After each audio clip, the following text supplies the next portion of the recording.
Mheshimiwa Juma Zuberi Homera amefanya utafiti katika ufanisi wa mabaraza ya ardhi ya... Kwa majina naitwa Dr. Juma Zuberi Homera. Leo nimehitimu au nimetunukiwa shahada ya uzamivu katika uchunguzi wa ufanisi wa mabaraza ya ardhi ya vijiji ambayo yaliundwa kwa mujibu wa sheria, ambayo sasa nimejaribu kuangalia ufanisi wake kwamba migogoro ya wakulima na wafugaji bado inaendelea kuwepo.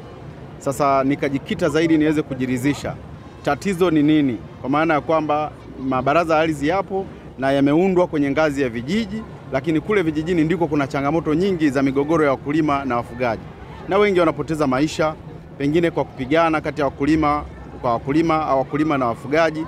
Sasa hili kanipelekea kwamba nianze utafiti huu ili kuweza kujiridhisha changamoto zilizopo.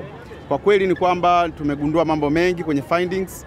Tumekuta kwamba kuna changamoto nyingi, kuna haja ya kufanya marekebisho ya sheria ya mabaraza ardhi ya vijiji, kwa maana ya kwamba yamejikita zaidi kwenye usuluhishi badala ya kuweza kufanya utatuzi wa moja kwa moja, kwa maana ya kwamba hayahusishi kwenye kubind au kwenda kufanya law enforcement, kwa maana kwenda kutekeleza yale ambayo yameamuliwa, kwa maana ya kwamba kwenda kukazia, ambapo moja kwenye swala zima la kuweza kumkamata mhalifu yule ambaye amesababisha migogoro ya wakulima na wafugaji, au kwenda kumchukulia hatua za aina mbalimbali, kumkamata, kumshtaki na kufanya vitu vingine. Kwa hiyo lakini msisahau maisha yenu ya hapa chuoni yalikuwa ni maisha ya kazi ngumu.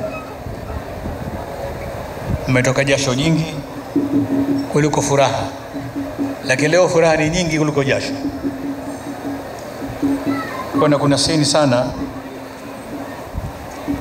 nakwenda sasa katika maisha mapya, maisha ya kutafuta maisha yenu wenyewe baadaye, maisha ya kujiajiri yenyewe wenyewe au kuajiriwa, hiyo ni serikali, sekta binafsi au mtu mmoja mmoja.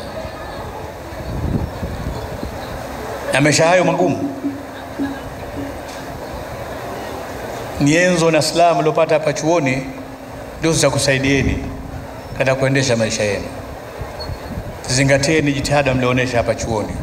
Chuo kimeongeza tengeo kutoka fedha za mapato ya ndani milioni 270,577,460 mwaka 23-24 kufikia milioni 336,150,000 mwaka 24-25. Hii inalenga kuchochea ari ya wataalamu wetu kufanya tafiti zenye kuleta majibu ya suluhisho ya changamoto za jamii na kuleta tija katika maendeleo endelevu.